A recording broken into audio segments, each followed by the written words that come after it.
Hello les amis, j'espère que vous allez bien. On se retrouve du coup aujourd'hui pour une nouvelle vidéo et je vais vous faire du coup mon top 10 des bons plans et des trucs à visiter à Miami. Donc écoutez, si ça vous intéresse, restez bien là et puis c'est parti!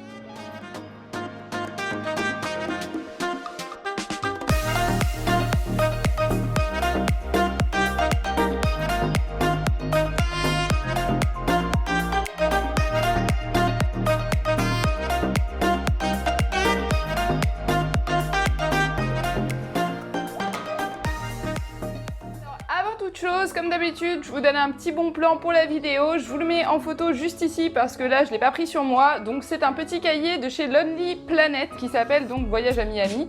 Je vous le mets juste là et je vous mettrai le lien pour l'acheter dans la description. Vous pouvez aussi aller le chercher à Cultura puisque moi c'est là où je l'ai acheté. C'est un super bouquin sur Miami, ça vous donne tous les incontournables, tous les trucs à faire, vous avez carrément un plan de Miami à l'intérieur, vous avez vraiment beaucoup d'informations, donc je vous recommande vraiment ce bouquin puisque moi je l'ai acheté lorsque je suis partie en voyage et il m'a beaucoup aidé. Sachez que lorsque je vais vous parler, il y a des trucs que je n'ai pas fait. Parce que je vous rappelle que moi, lors de mon séjour à Miami, je n'y ai passé que 2 jours. Donc c'était vraiment très short. Donc on a fait vraiment ce que nous, on préférait faire. Je préférais quand même élargir un maximum ma recherche de façon à ce que si vous prévoyez un voyage, par exemple, de 4 à 7 jours à Miami, que vous puissiez avoir un maximum d'activités. Le numéro 10 des trucs indispensables à faire à Miami, c'est la Villa Vinskaya. Donc je vous l'écris en bas, je suis pas sûre de bien le prononcer, très sincèrement.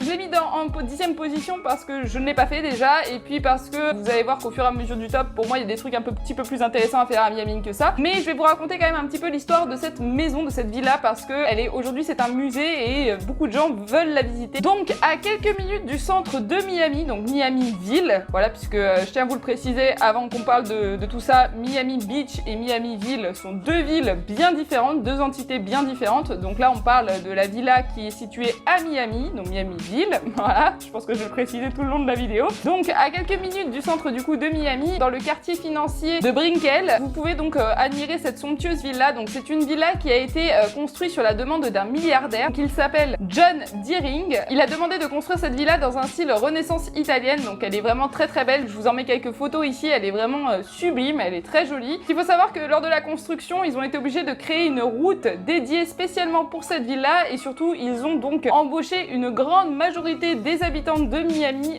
pour pouvoir réaliser et la villa et la route qu'elle est avec. Donc c'est vraiment une villa qui est somptueuse, qui est surtout très très grande. C'est un monument à Miami, cette villa là, et surtout c'est devenu un musée. Le musée est très sympa, je vous en mets quelques photos ici. Sachez du coup que cette villa a servi à plusieurs lieux de tournage, donc particulièrement Iron Man 3 pour ceux qui l'ont vu. Je vous mets 2-3 affiches de films qui ont été réalisées là-bas. Voilà, donc c'est une villa qui est plutôt célèbre, c'est un petit peu comme une maison de stars, donc je vous recommande vraiment d'aller la visiter. Le 9e truc indispensable à faire à Miami, c'est de se balader dans la baie de Biscayne à Miami. Alors la baie de Biscayne, en fait c'est la baie qui sépare Miami de Miami Beach et donc c'est là où il y a le fameux pont qu'on traverse, que vous avez sûrement pu voir pendant mon vlog puisque j'ai filmé quand je passais sur le pont. Voilà, l'eau qui est en dessous c'est cette fameuse baie. Alors il y a énormément de balades en bateau, d'excursions en bateau qui sont proposées au départ de Miami pour justement passer sur la baie, tout simplement puisque c'est la fameuse Star Island, donc là où il y a toutes les maisons de stars. Il faut savoir que vous ne pouvez pas y accéder à pied, voilà, sur le ponton où il y a les maisons de stars, vous ne pouvez pas y accéder à pied. Donc le seul moyen pour pouvoir faire une visite, et vous pouvez en plus de ça choisir une visite guidée avec un audio guide français, comme ça au moins vous connaîtrez vraiment à qui appartiennent les maisons, ça peut être vraiment super sympa. C'est du coup de prendre un bateau, donc vous avez plusieurs excursions qui vous sont proposées. Pour les excursions, vous pouvez prendre un bateau classique, un bateau de luxe, un bateau de pêche, vous avez vraiment une centaine d'excursions qui vous sont proposées. Donc pour ça, je vous mettrai quelques liens dans la description qui vous permettront de pouvoir réserver ces fameuses excursions si vous le désirez. C'est une petite visite en bateau qui peut prendre généralement une demi-journée, mais c'est plutôt pas mal puisque au final vous allez voir les maisons de stars. Je sais que ça en intéresse beaucoup puisque quand on va à Los Angeles etc, on fait tous la même chose à Hollywood, c'est de visiter les maisons de stars. Donc sachez qu'à Miami il y en a, il y a la Star Island et du coup pour ça il faudra visiter la baie de Biscayne. Le 8e bon plan, c'est de partir en excursion dans les Cays. Alors les Cays, ce sont plein de petites îles, il y en a des milliers et les plus populaires sont reliés par des ponts. Ne vous étonnez pas par contre si je regarde souvent par là, même dans ma vidéo le dining plan, j'ai remarqué au montage que vous me voyez souvent regarder par là, c'est qu'en fait j'ai mon ordinateur et comme j'ai pris beaucoup de notes, je vais vous montrer. Voilà, j'ai tout écrit. Donc du coup, je regarde pour être sûr de ne pas vous raconter de bêtises. La visite des cays, c'est quelque chose de classique et surtout d'indispensable à Miami. Beaucoup de gens le font. Il faut savoir qu'il faut compter à peu près 3h30 pour pouvoir rejoindre du coup le Key West, donc l'île principale. Moi, je vous recommande, si vous êtes sur un long séjour à Miami, si vous passez plus de 4 jours à Miami, de prendre peut-être 1 ou 2 jours un hôtel sur ces fameuses îles pour pouvoir donc du coup y aller en bateau, y rester, faire la visite de plusieurs îles et revenir. Si par contre vous n'êtes sur un séjour très court, comme par exemple le mien de 2 jours, sachez qu'il y a la possibilité de faire une excursion d'une journée, donc du coup sur les îles des Cays. Donc ça c'est quand même quelque chose de très joli. Je vous mets quelques photos, c'est quelque chose d'assez beau à visiter. C'est des paysages qui sont vraiment féeriques. Si vous aimez l'eau turquoise, le sable fin, si vous êtes fan de plongée ou même d'activités aquatiques, sachez qu'il y en a énormément. Vous avez de la plongée, vous avez de la visite avec les poissons, vous avez vraiment énormément de choses qui se trouvent sur les Cays. Donc ça c'est une très très belle excursion. Je sais qu'il y en a énormément qui le font, donc je tenais réellement à le mettre dans mon top. Alors pour parler de l'île principale de Key West, en fait c'est vraiment le parfait mélange entre la Floride, donc entre l'architecture floridienne et l'architecture cubaine, puisque vous êtes très très proche de Cuba lorsque vous allez au Cays. C'est un lieu de fête et de détente, donc vous allez vraiment pouvoir faire la fiesta, c'est très animé, c'est vraiment super sympa. Et surtout, sachez que vous avez les plus beaux couchers de soleil de Miami sur les Cays. Vous pourrez voir vraiment le vrai coucher de soleil tomber derrière les buildings et arriver jusqu'à vous, donc ça c'est vraiment magnifique, hein. On rêve tous de voir un super coucher de soleil. Bah pour le coup, si vous prenez cette excursion même pour une journée, vous aurez la chance de le voir. Mon 7e, c'est voir un match sportif. C'est quelque chose que j'ai pas fait, d'aller voir un match sportif, mais en fait c'est parce qu'on n'y avait pas réfléchi. On avait déjà réservé tout le voyage, qui est un pote à nous, il nous a dit mais comment ça vous allez pas voir les Miami Heat au jouer au basket. Et en fait quand on a regardé les places, soit c'était déjà overbooké, soit on avait déjà des trucs de prévu. Je sais qu'en Floride ils ont vraiment, que ce soit à Orlando ou à Miami, et surtout à Miami, ils ont vraiment toutes les catégories de sport, que ce soit baseball, que ce soit basket, que ce soit football américain, que ce soit même le soccer. Vous pouvez vraiment aller voir toutes sortes de compétitions sportives, donc ça c'est vraiment génial. Bien que le match de NBA pour moi c'est un petit peu le saint graal, c'est pour ça que je l'ai mis dans mon top. C'est vraiment américain la NBA, c'est quelque chose qu'on... Enfin voilà, c'est presque un... j'ai pas envie de dire un rêve, mais pour les hommes oui, ça doit sûrement être un rêve d'aller voir un match de NBA. Et du coup je pense que c'est surtout un spectacle, c'est surtout un show, parce que c'est vraiment un... Quand on voit les tribunes, quand on voit comment ça fonctionne un match de NBA, quand on imagine par exemple comme dans les Simpsons qu'il y a un mec qui passe avec des hot dogs avec des boissons, etc. C'est juste génial, juste pour l'ambiance, j'ai vraiment envie de le faire. Donc je l'ai pas fait cette fois-ci, mais sachez que je le ferai la prochaine fois, ça c'est certain. Et du coup vous avez un paquet d'équipes, donc sachez que les équipes fonctionnent par saison, donc vous pouvez vous renseigner par rapport à la saison, donc par rapport déjà au sport que vous voulez voir. Ensuite vous regardez la saison et vous pouvez très bien donc acheter des tickets directement en ligne pour aller voir le match de basket, de football ou bien de baseball que vous désirez. Ça je pense que c'est cool à faire, et si vous y allez à la période où la saison est ouverte, franchement faites-le. Prenez-vous une bonne soirée dans un match de basket, je pense que ce sera un souvenir inoubliable. Le numéro 6 des trucs que j'ai mis à faire à Miami, c'est Little Havana. Donc ça se trouve à Miami. C'est un quartier, Little Havana, un quartier qui se trouve au cœur de Miami, et c'est un quartier d'art déco latino, donc c'est vraiment super sympa. Vous allez pouvoir y retrouver donc beaucoup d'inspiration cubaine. C'est même d'ailleurs le quartier, on appelle ça un peu le petit Cuba. Vous pouvez y retrouver par exemple des super restaurants, vous avez de très très bonnes adresses pour y passer une soirée, je vous le conseille fortement parce que l'ambiance là-bas elle est caliente. Donc vous avez les restaurants qui sont souvent bondés parce que le Little Havana c'est un endroit mythique à Miami. Vous avez aussi du coup tout ce qui va être art latino qu'il faut vraiment regarder, c'est un petit peu comme quelque chose que je vais vous parler juste après, mais voilà, c'est vraiment quelque chose à visiter. L'art à Miami c'est vraiment le truc principal à voir, il y a beaucoup d'art, donc là-bas c'est vraiment l'art cubain, donc c'est super sympa. Sachez qu'à Little Havana vous avez aussi donc des vrais cigares cubains qui sont faits main et qui sont créés directement sur place, que vous pouvez acheter tout en prenant un vrai café cubain, donc ça c'est vraiment génial. Vous avez aussi ce qu'ils appellent le Cal Ocho qui se trouve donc dans la 8e street, donc c'est le coin où il y a vraiment des vrais habitants, où les habitants jouent au domino, comme c'est connu, on voit souvent ça dans les films, on croit que c'est pas vraiment réel, et ben là si, il y a des tables de domino à l'extérieur, vous voyez les gens jouer au domino, et il y a carrément un parc qui s'appelle le Maximo Gomez Park, qui a été renommé du coup le Domino Park, parce que justement tout le monde joue au domino là-bas. Donc voilà, je pense que ça peut être aussi très très sympa de visiter ce quartier-là. Vous avez aussi du coup des concerts de musique latine qui sont organisés dans les rues et dans les discothèques de ce quartier-là. Et pour terminer, vous avez un cinéma en plein air qui s'appelle le Tower Theater, qui diffuse des films classiques et indépendants.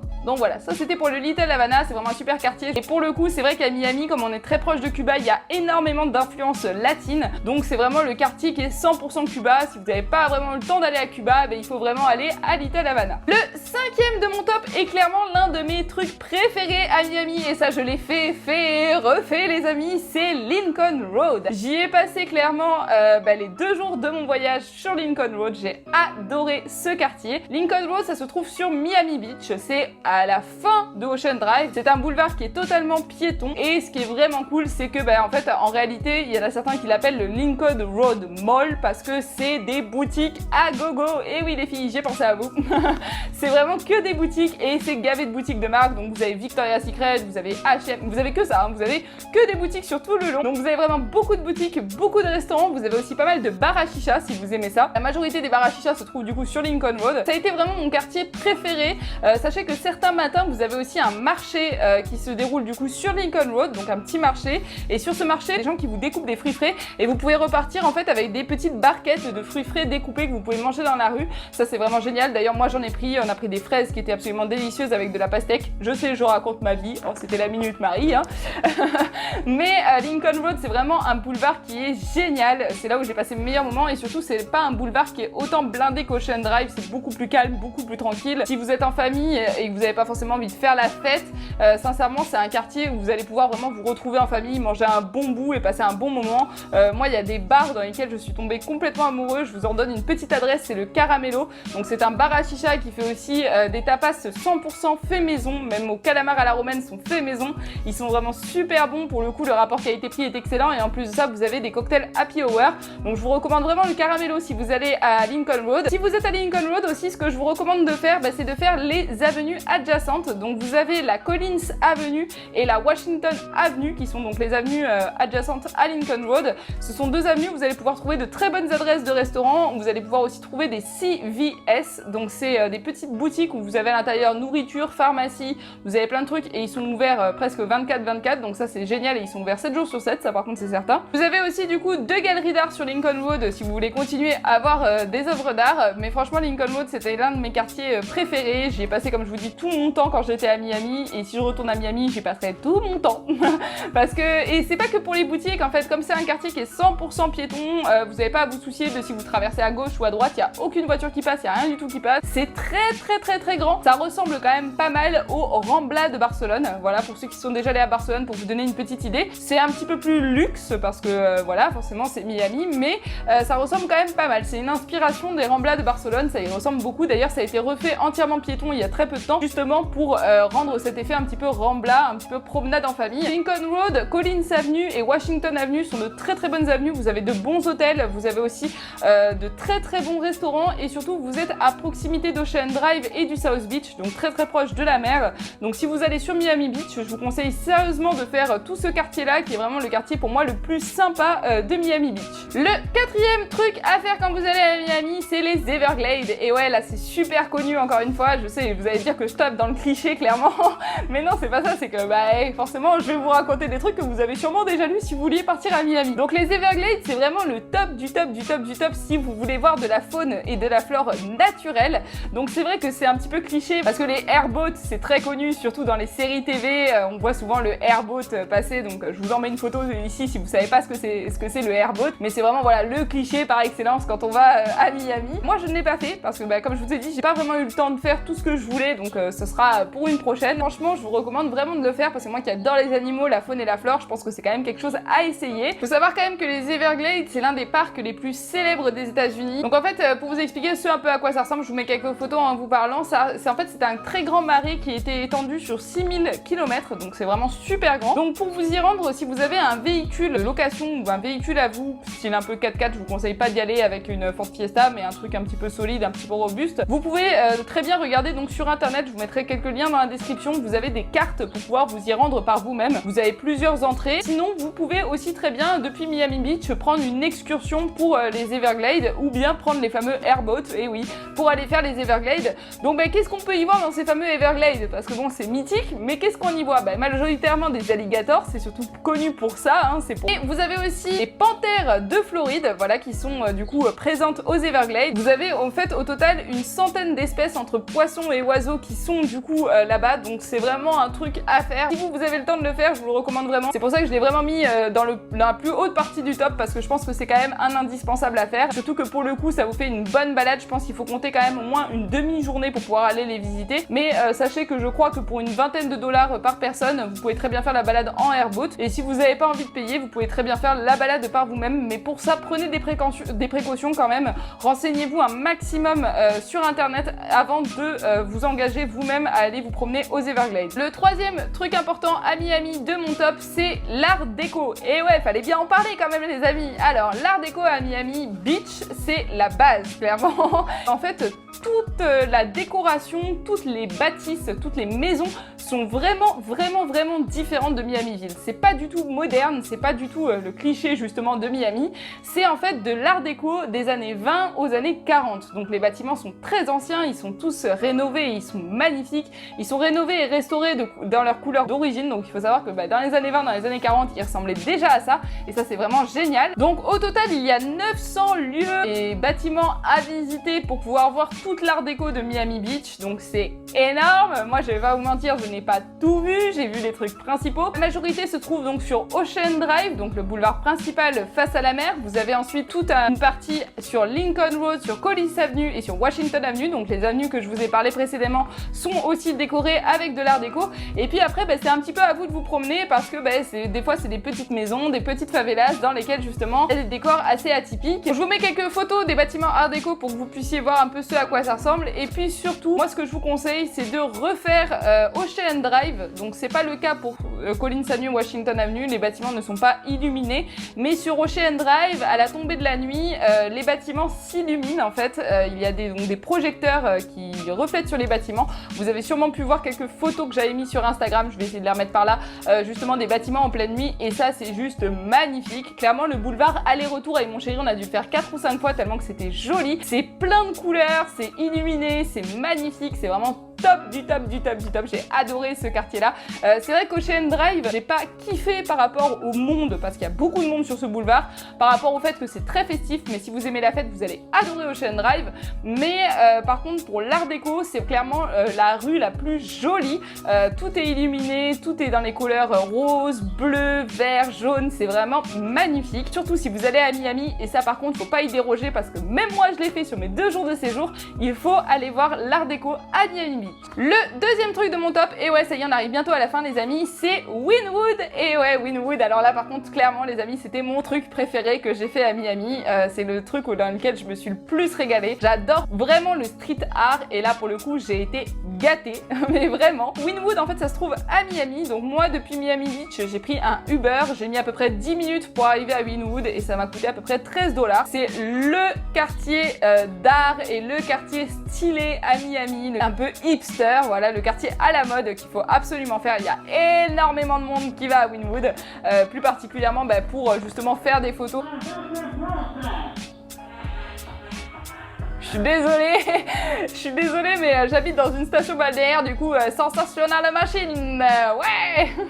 J'ai les camions de fêtes foraines qui passent, voilà, donc ça doit faire du bruit, mais bon, hein, comme je vous l'ai dit dans la précédente vidéo, les amis, il fait chaud, hein, il fait vraiment chaud, et là, clairement, tourner des vidéos avec une chaleur pareille, c'est super compliqué. Faut savoir, quand vous arrivez donc dans le quartier de Wynwood, qui est un grand quartier, l'art est omniprésent. Donc vous avez d'abord la partie Wynwood Waltz, que je vous ai montré dans mon vlog, c'est donc un quartier un peu privé, un petit peu fermé, avec donc du street art sur les murs à l'extérieur et aussi des œuvres d'art en intérieur. Vous avez des bars, des street food, des cocktails, vous avez plein de trucs sympas, donc vous pouvez très bien y passer une journée. Dans tous les cas, je vous recommande quand même d'y passer au moins une demi-journée et pourquoi pas de manger sur place parce que pour les coups, les fast-food et tout sont très sympas. Ensuite, vous avez encore du street art lorsque vous sortez du Wynwood Hall, donc dans le quartier de Wynwood, vous en avez un petit peu partout. Néanmoins, sur les conseils de mon cher ami Charlie, je ne vous invite pas à vous éloigner trop du quartier de Wynwood Wynwood, tout simplement parce que ça reste Miami et qu'il y a certains quartiers qui craignent un petit peu. Nous on a pu le remarquer en y allant et en gros lorsque vous voyez que vous commencez un petit peu à vous éloigner des rues où il y a beaucoup de monde, clairement faites demi-tour ou appelez votre Uber pour revenir là où vous voulez, mais voilà, ne restez pas trop éloignés dans les quartiers de Miami. Il y a des quartiers qui craignent beaucoup, faites quand même un petit peu attention. Je veux pas vous foutre les plombs pendant cette vidéo, c'est pas le but de l'opération, mais faut pas en avoir peur pour autant, parce que nous on y allait et c'est vraiment génial, c'est super festif, c'est bourré de jeunes, c'est vraiment top. Si vous voulez pouvoir le visiter en toute tranquillité et pouvoir visiter aussi le quartier aux alentours en toute tranquillité, je vous conseille d'y aller le dimanche matin, c'est là où il y a le moins de monde. Donc vous partez de bonne heure, vous restez jusqu'à 14 h là-bas, vous allez pouvoir faire une super visite, vous allez pouvoir voir vraiment des trucs magnifiques, des œuvres d'art géniales, et ensuite vous retournez à la plage de Miami, pourquoi pas, ou tout simplement aller visiter les Everglades d'après-midi par exemple. Mais vous pouvez clairement vous construire un programme comme celui-ci, et Wynwood je l'ai mis en deuxième parce que c'est mon truc préféré les amis. J'ai adoré me promener là-bas, déjà c'est dans le Wynwood Hall, tout est en faux gazon par terre, c'est vraiment très hipster, très hippie, c'est vraiment génial, et pour le coup c'est une ambiance que j'ai adorée, et clairement je vais peut-être me répéter, mais si je retourne à Miami, c'est clair que Wynwood j'y retournerai parce que j'ai pas pu tester les food trucks et j'aimerais beaucoup les essayer. Vous avez aussi un petit marché dans le Wynwood Hall avec des gens qui vendent des trucs faits main, vous avez des bracelets, des colliers, des peintures, enfin franchement c'est vraiment un quartier. Là par contre c'est pas assez indispensable de le faire, là les amis il faut le faire. Wynwood, vous êtes obligés d'y aller, au moins une demi-journée, c'est obligatoire, c'est clairement obligatoire, c'est trop le fun, vous allez vous régaler. Là c'est vraiment conseil de Marie, hein. Vous allez vraiment passer un super moment si vous allez à Wynwood. Ça y est les amis, on arrive au numéro 1 de mon top, et le numéro 1 c'est South Beach. C'est à Miami Beach, voilà déjà pour commencer. Donc pourquoi j'ai mis South Beach en numéro 1? Parce que c'est le truc le plus phare à faire à Miami Beach. Il y a plusieurs choses à faire sur le South Beach que je vais vous détailler juste après, mais c'est vraiment le truc indispensable à faire, que vous alliez à Miami ou à Miami Beach. Je pense que c'est le premier truc à faire quand vous arrivez, surtout qu'il fait tout le temps beau à Miami. Il fait rarement en dessous de 15 degrés, donc clairement vous avez de quoi pouvoir aller vous baigner ou au moins vous régaler, de vous mettre au moins les petits petons dans l'eau. Qu'est-ce qu'il y a de cool à faire à South Beach? Primo, il y a la plage, hein, la plage de Miami, vous pouvez la longer et vous avez du coup, alors là en plus j'ai même pas besoin de rajouter de photos parce que vous en avez un juste là, voilà, vous savez quoi, je vais carrément la décrocher. Vous avez du coup les fameux postes de secours de Miami, hein, les vrais postes de secours à la alerte à Malibu, j'ai envie de dire, même si Malibu c'est pas en Floride, mais voilà, hein, quand même mythique. Et en plus sachez qu'il y a des vrais lifeguards à l'intérieur, hein, ils font vraiment leur travail, puisque nous on s'est fait engueuler parce qu'on s'était assis en bas. Voilà, vous en avez de toutes les couleurs. Moi j'en ai pris une photo d'un vert, j'en ai pris aussi une photo d'un orange, vous en avez aux couleurs du drapeau américain. Vous pouvez vous amuser à aller les visiter. Hop, on raccroche ça à sa place. Il y en a vraiment plein et de toutes les couleurs, donc ça c'est vraiment top. Je me suis régalée de les visiter, et du coup vous pouvez prendre des photos devant, ça vous fait quand même un beau souvenir. Je vous en remets un du coup plus joli en photo par là, voilà. Donc vous pouvez lézarder au soleil, vous pouvez faire du paddle, ça c'est un petit peu comme toutes les stations où on va à la plage. Vous avez une centaine d'animations au bord de la mer. Entre la plage et l'Ocean Drive, vous avez un grand boulevard que vous pouvez visiter, donc le boulevard du South Beach, le boulevard d'Ocean Drive, où vous avez donc les fameux bandes muscu qui sont super mythiques, la musculation en plein air. Donc je vous en mets une photo juste ici, vous avez les fameux bandes muscu, ça c'est quand même pas mal. Et du coup donc dans le South Beach est compris l'élément fondamental à Miami Beach les amis, Ocean Drive, donc le fameux boulevard d'Ocean Drive. Je vous en mets quelques photos là, donc je vous en ai parlé précédemment par rapport à l'art déco, et là je vais vous en parler plutôt par rapport au boulevard en soi-même, puisque c'est le boulevard le plus célèbre de Miami et surtout l'un des plus grands puisqu'il longe toute la plage. Donc il est vraiment super sympa. Moi je vous conseille soit de le faire à pied, soit de le faire à vélo, mais je vous recommande quand même de le faire à pied parce qu'il y a pas mal de petits trucs sympas à voir, par exemple des anciennes voitures des années 50, vous avez des trucs un petit peu... Voilà, quand on est à vélo ou en voiture on a tendance à louper, là à pied vous louperez rien. Ocean Drive c'est surtout sympa par rapport au lieu de fête, par rapport au restaurant, puisqu'il y a de bons restaurants. Vous avez par exemple le bar ESPN que je vous mets ici, qui est clairement la discothèque en plein air par excellence sur le boulevard de Ocean Drive. Tout le monde va là-bas, il y a des plus grandes stars qui se sont produits au ESPN, par exemple Calvin Harris qui s'est produit là-bas. Enfin c'est vraiment le bar par excellence. Vous allez voir quand vous allez arriver là-bas. Moi quand je suis arrivée là-bas, le premier truc qu'on a eu quand on est descendu de l'hôtel, c'était ce bar là qui était au bord du truc, et il était 15 h de l'après-midi et clairement c'était noir de monde avec de la musique à fond. Par contre là où je vais vous prévenir, c'est de faire super attention aux arnaques, parce que Ocean Drive c'est l'attrape touriste par excellence. Donc moi je n'ai pas mangé sur Ocean Drive et je n'ai pas pris de cocktail sur Ocean Drive. J'ai préféré aller sur Lincoln Road du coup, qui quand on a terminé le boulevard, qui est juste après le boulevard d'Ocean Drive, à visiter journée, de nuit comme de jour pour faire la fête ou pas, je vous conseille vraiment d'y aller parce que c'est vraiment un quartier de ouf, mais vraiment de malade. Je suis habituée à faire la fête et clairement là c'est le must pour faire la teuf. Il n'y a pas mieux les amis. Donc ça y est les amis, cette vidéo touche à sa fin. Avant de vous quitter, aujourd'hui nous sommes le 13 juillet, donc comme prévu, il y a le tirage au sort de l'abonné donc qui a gagné le concours Walt Disney World. Et oui les amis, je vous ai pas oublié. Je vous mets la story Instagram du gagnant juste ici, puisque la vidéo sort un petit peu après l'annonce Instagram. Donc je vous mets la story juste ici et le nom du gagnant s'affiche en bas. Bien sûr, comme cette vidéo a été tournée le 10 juillet les amis, je ne vais pas annoncer le gagnant alors que je ne le connais pas encore. Hein. Voilà, donc tu as gagné, tu es affiché en bas, là, juste ici, là, voilà. Je t'invite à me contacter en message privé, soit sur Facebook, soit sur Instagram pour me donner ton adresse et que je puisse t'envoyer ce merveilleux cadeau. Bah sur ce les amis, j'espère surtout que la vidéo vous aura plu, j'espère qu'elle aura pu vous aider. Félicitations aux gagnants du concours. Si ça vous a plu, n'hésitez pas à me lâcher un gros pouce bleu ou bien un commentaire. N'oubliez pas de vous abonner et de partager la vidéo. Et sur ce, on se dit à bientôt!